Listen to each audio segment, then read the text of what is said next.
ఒక నగరం, లక్షల మంది మధ్య ఒక చిన్న ఇల్లు. ఆ ఇంట్లో రాజమ్మ అమ్మ. భర్త లేని ఖాళీ, పిల్లలు లేని నిశ్శబ్దం. ఇవే ఆమె రోజువారీ సహచరాలు. కొడుకులు దూరంలో ఉన్నారు. ఫోన్లో మాటలు ఉన్నా మనసుకు చేరే దగ్గరితనం మాత్రం లేదు. డిసెంబర్ 31 తారీఖు. బయట న్యూయర్ సందడి.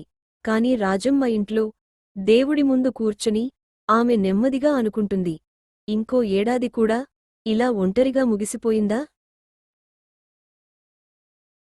కొడుకులకు కాల్ చేస్తుంది.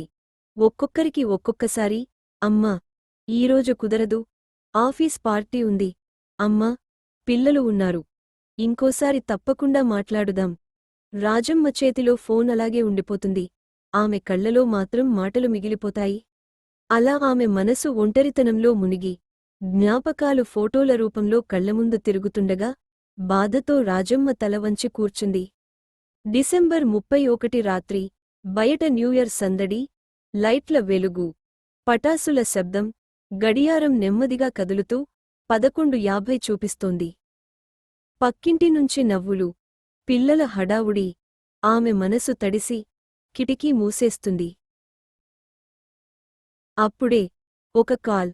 లలితగారి గొంతు, చాలా ఆప్యాయంగా. రాజమ్మ అమ్మ, ఈ న్యూయర్ కోసం మా ఇంట్లో చిన్న పార్టీ ఉంది, వచ్చేయండి. రాజమ్మ క్షణం ఆగుతుంది.